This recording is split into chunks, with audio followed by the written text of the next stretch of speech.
Hey Lions family, lock in, because what I'm about to lay down hits like fresh tire smoke on Ford Road. Detroit just slipped a burst of speed into the third phase that flips the field position math and puts this team back on the front foot for the stretch run. Welcome back to Lions News Fan Report. This is where you get real updates, fast context, and the kind of analysis that respects your time and your football IQ. Today, I'm bringing you a decisive roster correction after that frustrating post-bye stumble. The truth about why it matters more than it looks and how it sets up Washington this week. I'm going to show you where the hidden yards come from, what the staff just told us with their moves, and why the next 4 quarters can feel different in the details that decide close games. Stay with me, because the name you're waiting to hear is part of a bigger statement about how serious this locker room is about clean, complimentary football in November. I was at a loss after that 27-24 slip at home to Minnesota. Not because the Lions were outclassed,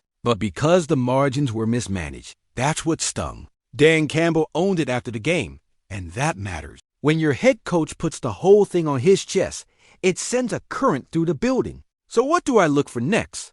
Not Colts actions. And this week, inside Allen Park, the actions were loud. Depth was shuffled, the O-line room braced for attrition, and the practice squad became an accelerant instead of a storage closet. You saw the front office refill the bench in the trenches. You saw contracts terminate for guys who were stuck on IR, and you saw clarity. If you can't help on Sundays now, the bus keeps moving. That's healthy, that's professional, and that's how you keep a 17-game season from fraying your edge.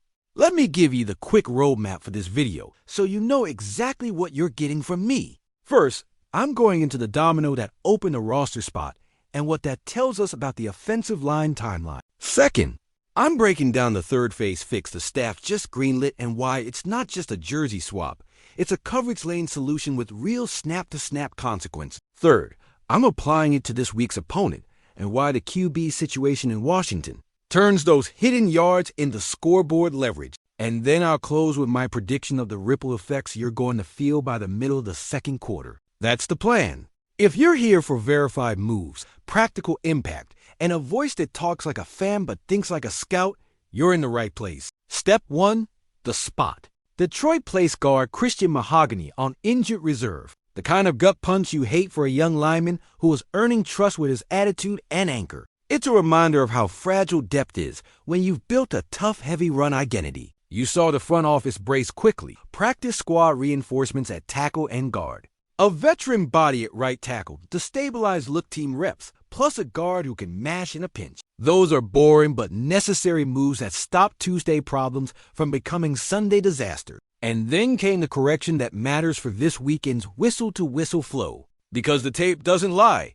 In the Vikings game, the hidden yardage ledger went red. A blocked attempt turns into points the other way. Coverage spacing wobbles and momentum flips in a building that should suffocate opponents. That's not identity football. That's why I've been saying for 2 years that Detroit's ceiling rises or falls on the third phase in November when weather, nerves, and scouting report squeeze margins. When you fix special teams, you fix the way your offense opens drives and the way your defense starts series. If you played, a 12-yard swing on a punt doesn't trend on social, but it wins leverage on 2nd and 8. That's where games live. So the staff made a call that, to me, screams urgency and clarity. They added a 4-core special teams linebacker who is built for precisely this, running through creases, finishing on the near hip, and communicating lane integrity when everything looks chaotic for half a second. He's bounced around this league. He's been trusted by multiple rooms to cover kicks and punts without mental bust.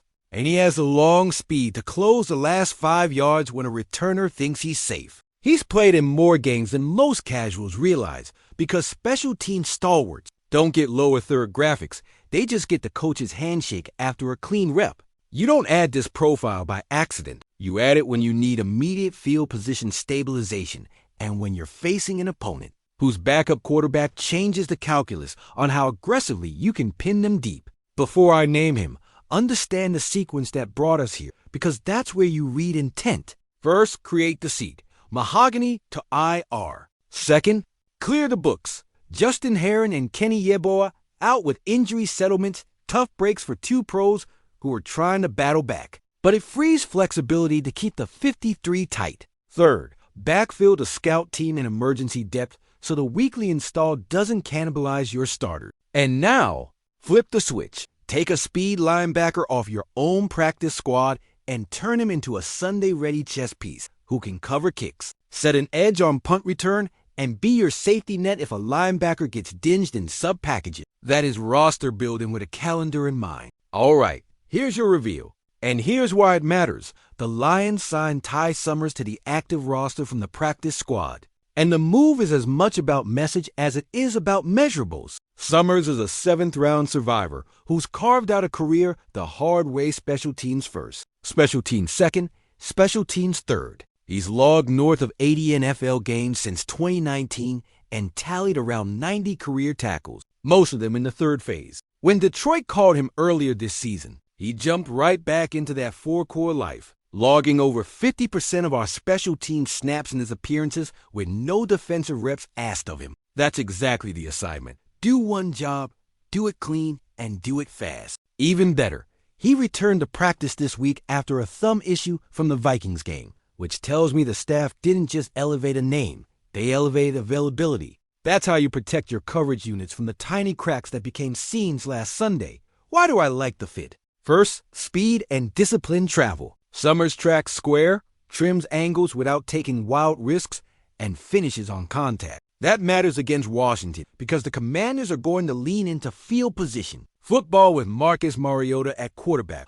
while Jaden Daniels rehabs at elbow. Backup QBs often force coordinators into conservative tendencies, fewer deep field risks, more rush attempts, and a willingness to punt on schedule to avoid short fields for your offense. If Detroit flips those punts into starts just outside our 30 instead of our 20, Jared Goff earns one easy first down conversion per drive, purely on geometry. That is real value. Second, Summers lets Dave Phipp and Ben Johnson stress opponents differently. You can be a tick bolder sending pressure on third and medium. If your kick coverage is trustworthy, you're less scared of giving their returner a runway. After a stalled drive, hidden yards turn into play-calling freedom. And don't sleep on linebacker insurance. November football isn't kind to second-level bodies. A special teams pound who knows your calls and your spacing can cover a handful of dime snaps, spot a goal line rep, or communicate motion checks on a hurry-up series without blinking. Summers has lived in those margins, so how does it play on Sunday?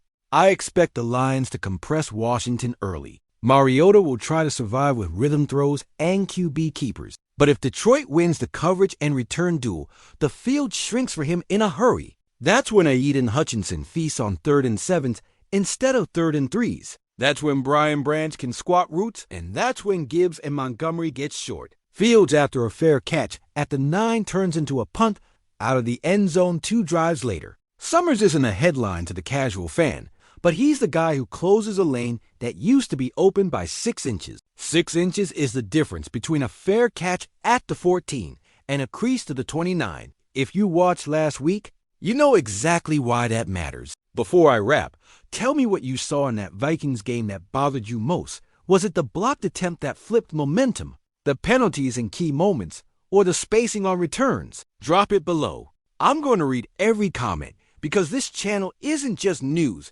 it's a barstool with a brain. And your eyes catch details that make us all smarter.